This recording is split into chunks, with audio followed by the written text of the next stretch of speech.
Bienvenidos nuevamente a Diálogos desde la Frontera. En esta ocasión estamos nuevamente tratando el tema de la gastronomía, un tema sin duda de muchísima actualidad e interés. Soy Nora Bringas y me toca nuevamente coordinar esta edición y tenemos nuevamente la presencia del crítico gastronómico Ricardo Bonilla, y en esta ocasión quisiera empezar a dialogar sobre, en el caso de Baja California, que el programa anterior habíamos platicado de que México participó, la UNESCO aprobó el expediente, todo lo que implicó, que primeramente se rechazó el primer expediente, lo que implicó armar y presentar nuevamente ese segundo expediente. Bueno, tú ya nos platicaste un poco sobre la importancia que tiene la gastronomía y el reconocimiento que recibió, que es muy halagador para nosotros como mexicanos, que la gente se haya parado, se haya puesto de pie para aplaudir esta declaratoria, yo creo que es algo que vale la pena mencionar y recordar ese momento histórico para el país. Y a mí me gustaría un poco retomando o recuperando, poniéndome en ese momento y en el hecho de que nuestra cocina baja californiana fue declarada también Patrimonio Cultural Intangible el 8 de agosto del año pasado, de 2014, me gustaría un poco que tú me dijeras por qué Baja California, qué tiene nuestra cocina de especial, cuál sería ese sello distintivo que nos hace lograr este reconocimiento, ¿no? Más allá de que hayamos armado este expediente, pero mucha gente se preguntará, ¿la cocina de Baja California merece realmente este reconocimiento? ¿Qué es lo que nos identifica como baja californianos a nuestra cocina? Bueno, son como muchas preguntas, pero voy a tratar de sintetizar. Bueno, lo primero que tenemos que tener muy claro es que México es un país mega biodiverso y pluricultural. Hay una lista de los países megabiodiversos del planeta Tierra, que es una lista de 17, en donde ahí está la flora y la fauna, digamos, importante de todo el planeta Tierra. México está en el cuarto lugar. Primero está Indonesia, luego está Brasil, luego está Colombia y luego está México. Esto es muy importante porque entonces tenemos que visualizar que México tiene una gran cantidad de flora y fauna que es, digamos, la base con la cual los cocineros construyen su propia cocina. Y por el otro lado también tenemos esta pluriculturalidad, que significa que nosotros tenemos muchos grupos endémicos en México, 68 idiomas, que en síntesis son como 68 naciones al interior de nuestro país.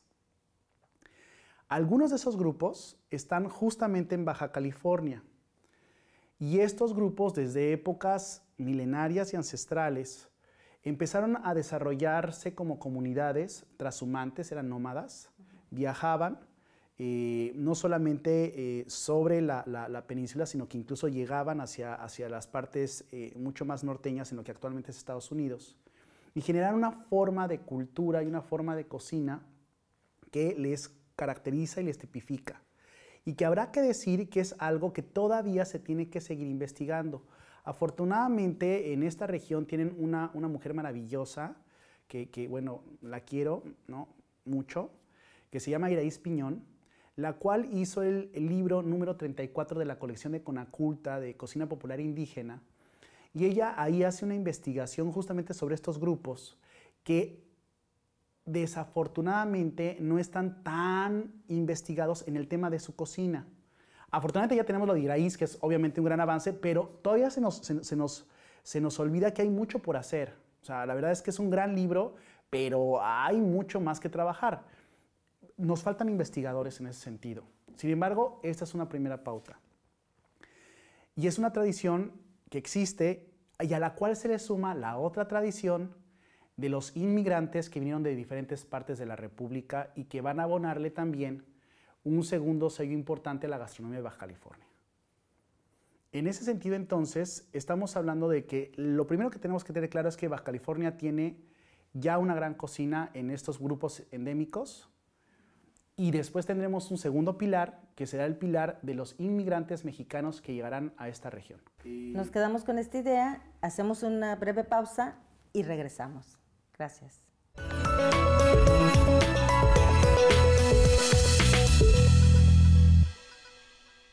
Regresamos nuevamente a Diálogos desde la Frontera, nuevamente con Ricardo Bonilla aquí de invitado, y estamos platicando un poquito sobre la importancia que tiene la gastronomía de Baja California, y por lo mismo fue decretada como Patrimonio Cultural Intangible del Estado.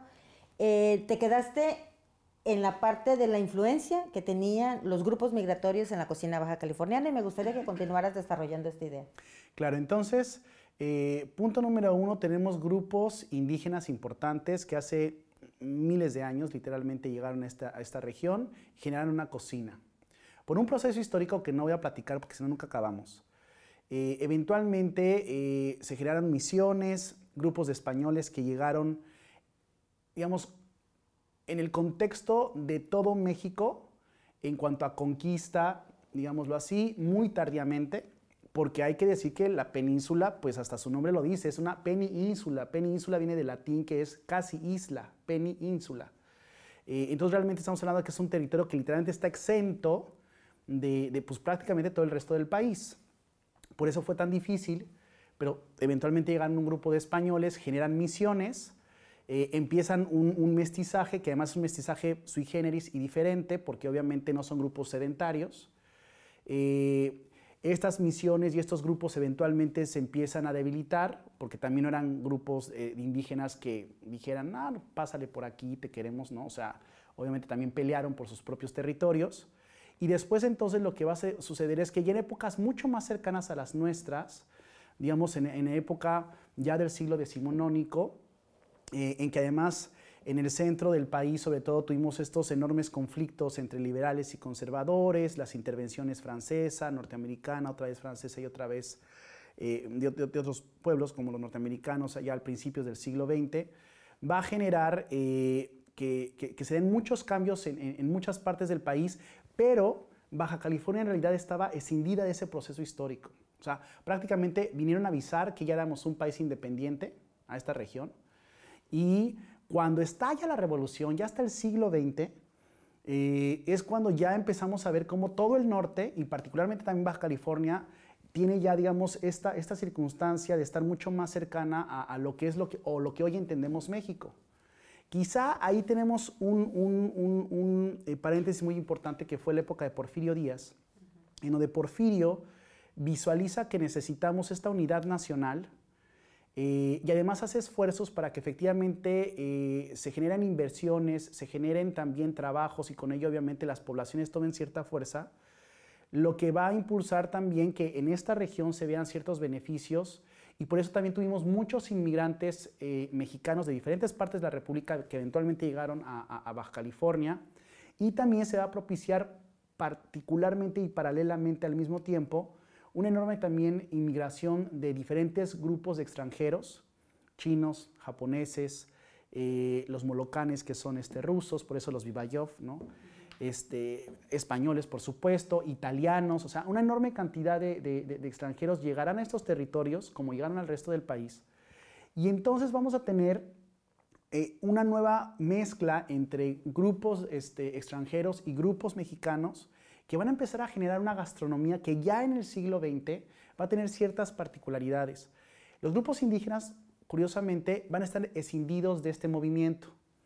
Digamos, todas proporciones guardadas sería un poco como que lo que sucedió en Estados Unidos, de que se generaron, digamos, una especie como de reservas.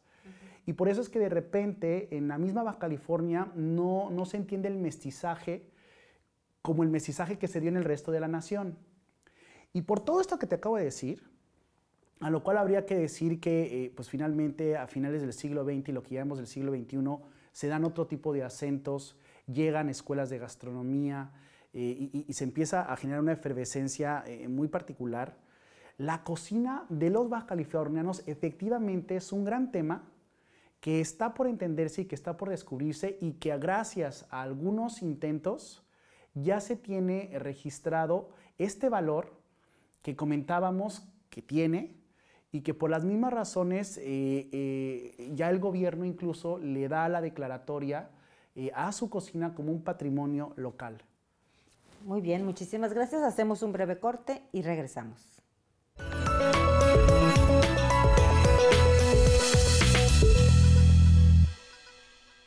Aquí estamos nuevamente en Diálogos desde la Frontera Y quisiera que volviéramos a retomar el tema, muy interesante, por cierto, de lo que Baja California ha logrado y en términos de todo este boom que se está generando de la gastronomía, no solamente en Baja California, sino a nivel nacional, me lleva a preguntarme qué pasa con la educación formal. ¿Estamos bien o nos falta prepararnos más? ¿Qué está pasando con la educación o la formación en gastronomía, en nuestro estado sobre todo? Me encanta la pregunta. Lo primero es que sí hay elementos que hicieron que obviamente se declarara la cocina de Baja California como patrimonio de los baja californianos, porque tienen una historia muy particular.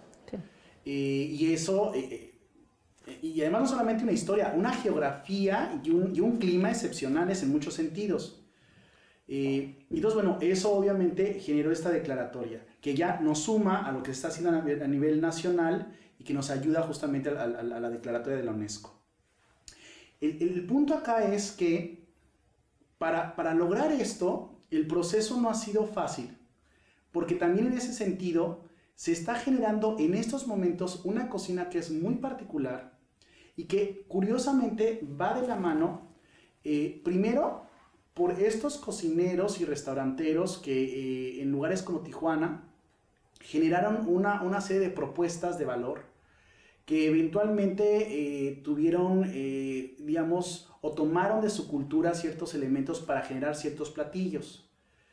Esto se ve obviamente desde los albores del siglo XX, por eso es que la ensalada César, por ejemplo, es todo un gran tema.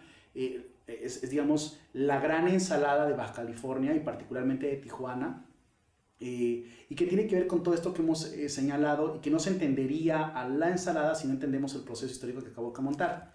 Ahora, en ese sentido, nacen restaurantes, empiezan a haber cocineros que se interesan en generar esta gastronomía, pero lo que faltaba en la región era una escuela.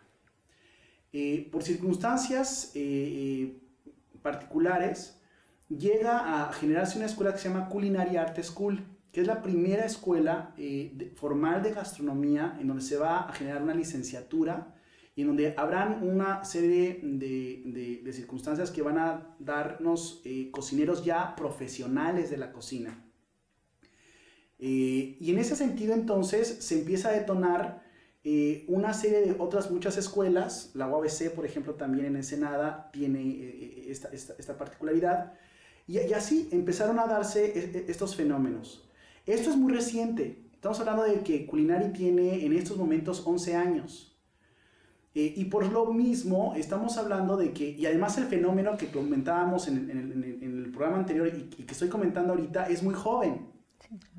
Entonces, en ese sentido, ya cada vez hay más cocineros, pero no todos están sensibles a la investigación y tampoco podemos hablar ahorita de una docencia, porque habría que decir que el modelo en el que se fincan estas escuelas de gastronomía, no solamente aquí en Baja California, sino en toda la nación, tiene que ver con modelos que se toman de Francia y que no tienen que ver justamente con nuestra cultura gastronómica. Así que ahí tenemos mucha tarea que hacer. Y tenemos además un paradigma.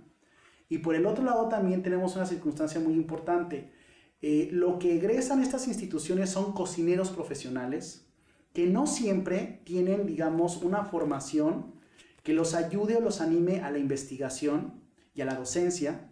Y en consecuencia también entonces el asunto es que si en estos momentos no se generan cuadros de personas que sí tengan la intención de ser investigadores gastronómicos, que quieran romper estos paradigmas educativos que hemos comentado, entonces el asunto es que mucha de la gastronomía de la Baja California se puede perder. Porque acuérdate que la cocina de tan cotidiana se nos va de las manos. No.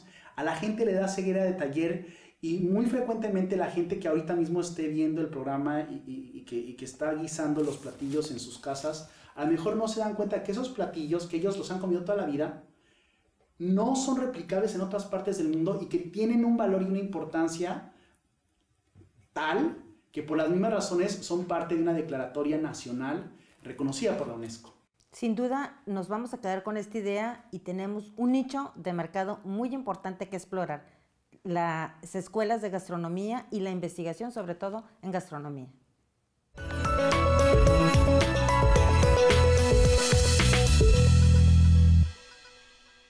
nuevamente con Ricardo Bonilla, nuestro invitado el día de hoy para hablarnos de gastronomía, y nos quedamos con esta pregunta en el tintero. ¿Qué tiene que ver con las cuestiones formales de la educación? Yo te preguntaría, aparte de todo esto que ya nos mencionaste, de la importancia de que vienen a jugar algunas instituciones como el Culinary Art School, la propia Escuela de Gastronomía de la UABC en Ensenada, vienen de alguna manera a reforzar esta necesidad de preparar recurso humano para atender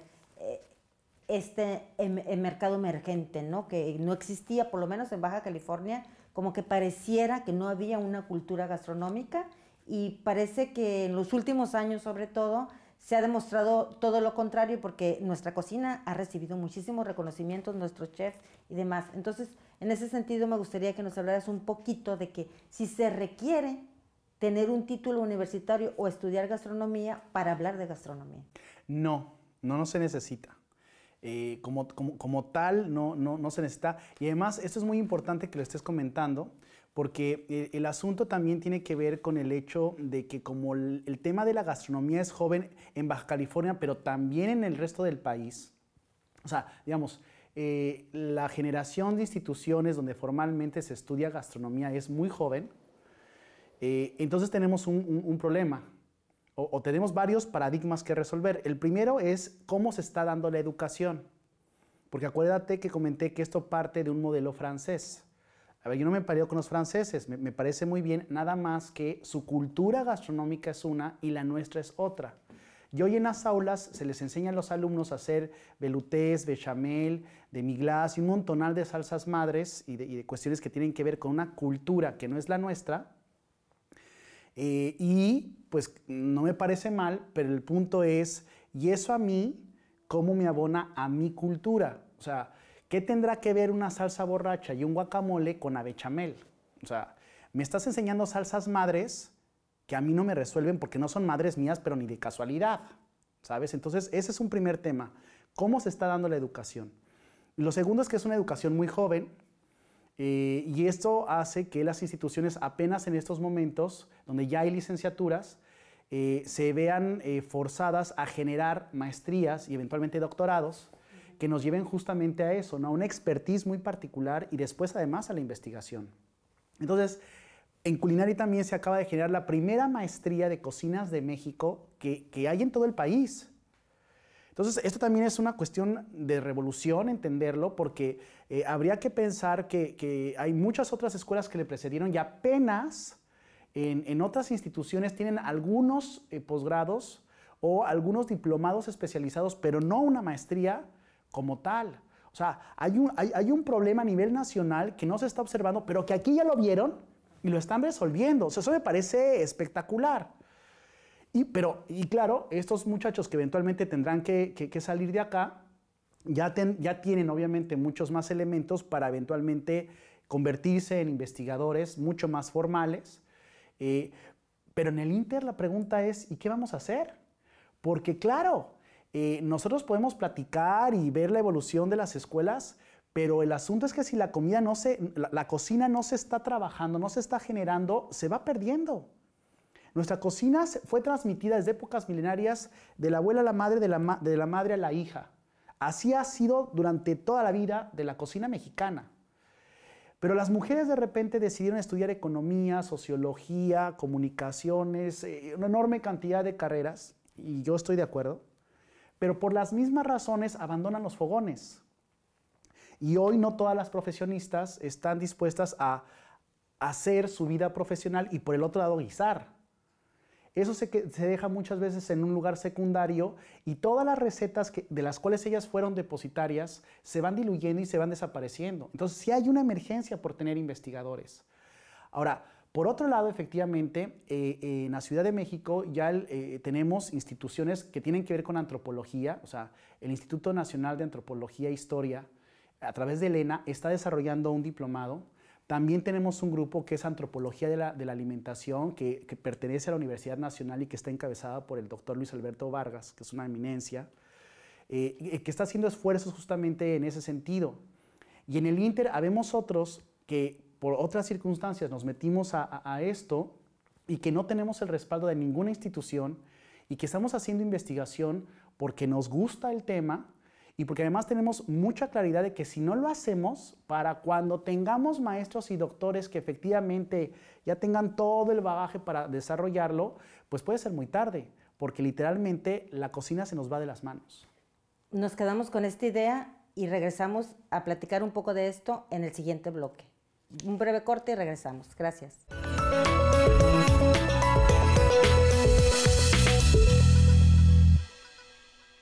Pues aquí estamos nuevamente en Diálogos desde la Frontera con una charla muy interesante con Ricardo. Otra vez, gracias Ricardo por compartir tu vasta experiencia con nosotros. Y a mí me gustaría un poquito que platicáramos con relación a lo que estuvimos platicando antes, la relevancia que tiene un crítico gastronómico en nuestra cultura.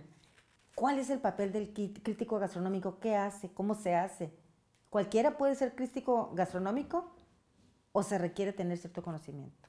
Fíjate que esa es una muy buena pregunta, porque ahora que hay tantos blogueros, Facebook, páginas y gente que opina sobre lo que es la gastronomía, parecería que otra vez, siendo la cocina tan cotidiana, cualquiera podría externar una opinión que valdría la pena escuchar. Y esto no es así.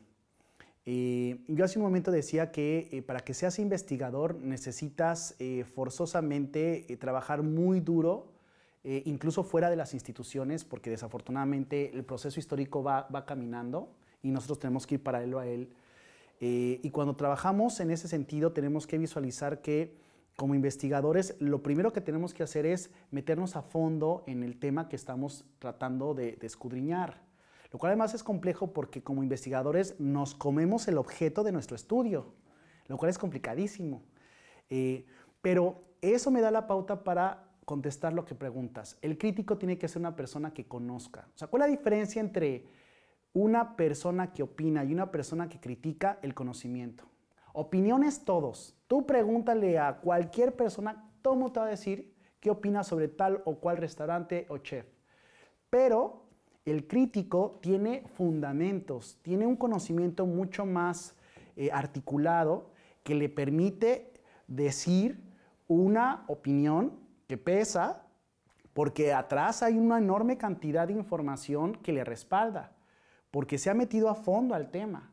Entonces, esa es la razón por la cual yo como investigador eventualmente llegué al mundo de la cátedra, o sea, empecé a dar clases, pero también pude llegar fácilmente al mundo de la crítica, porque obviamente tenía ya muchos elementos con los cuales eventualmente llegar y abordar una propuesta de valor que se dé, por ejemplo, en un restaurante.